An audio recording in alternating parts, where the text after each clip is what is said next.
Hi, welcome back. We're in our second week of Lent and journeying through the virtues that Jesus upheld in Matthew. And these virtues have come to be known as the Beatitudes. The virtue of this week is mourning. Matthew 5 verse 4 says, "Blessed are those who mourn, for they will be comforted." Blessed are those who mourn, for they will be comforted. Let's take a quick look at this word blessed. In Latin, it's beatus. In Greek, it's makarioi. And either way, it means happy, blessed, or happy. So happy are those who mourn, for they will be comforted. Here in verse 4, as in verse 3, we have this paradox. How can I be happy and mourn at the same time? How do these two things coincide? Well, let's look at mourning first. There are many reasons why we mourn as humans. The first one that comes to mind most naturally for all of us is loss of a loved one. I myself have had both my parents die, and each of those events were painful times of grieving and mourning, great sadness and pain at that loss, and even depression at times.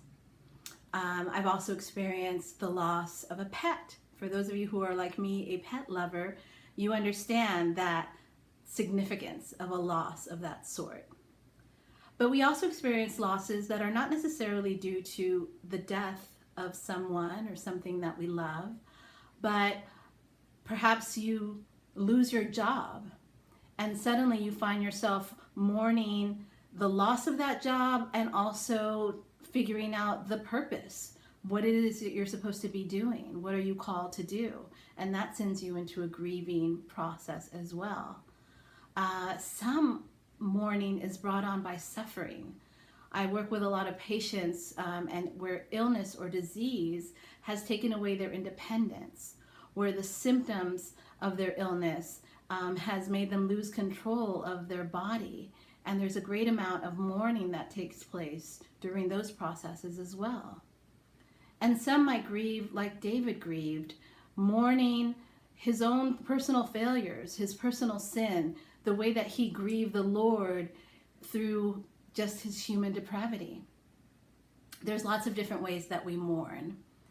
And there are healthy ways to grieve and to mourn, and everyone grieves differently. So some people will be extroverts and they will be outward with their grieving, and others are introverted and they'll grieve inwardly and process introspectively. And that's fine, but there are ways that we can grieve that are not healthy. Oftentimes, when we are in great emotional pain, when the toll of the difficulty and the challenge and the weight of the suffering are too much, we look to escape that pain. And so maybe we escape the pain by diving into work and getting busy with projects and just completely immersing ourselves in something else. Others try to numb the pain, either with drugs or alcohol or even food, using these things to help numb and dull the sharpness of the pain.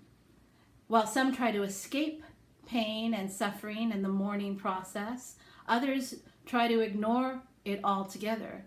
So you might have someone who's just avoiding addressing it at all, carrying on as though nothing is wrong and everything's fine.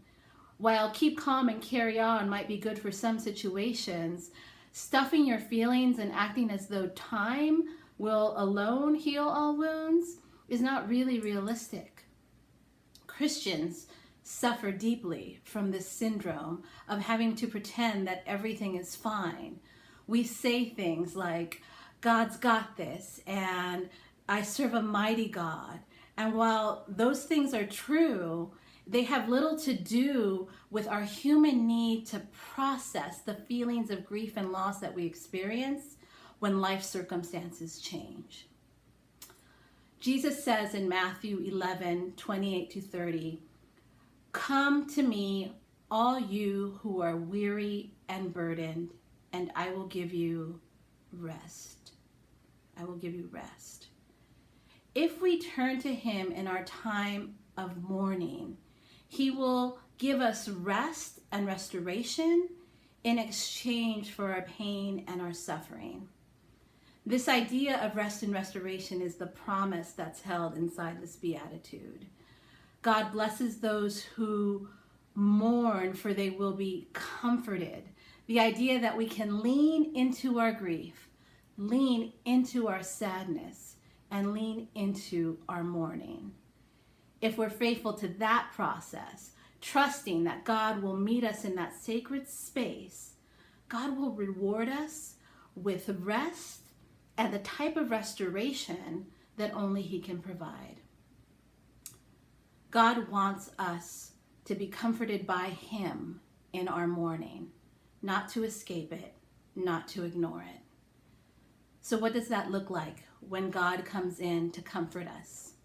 Tune in to part 2 of this lesson to find out more about what does God's comfort look like.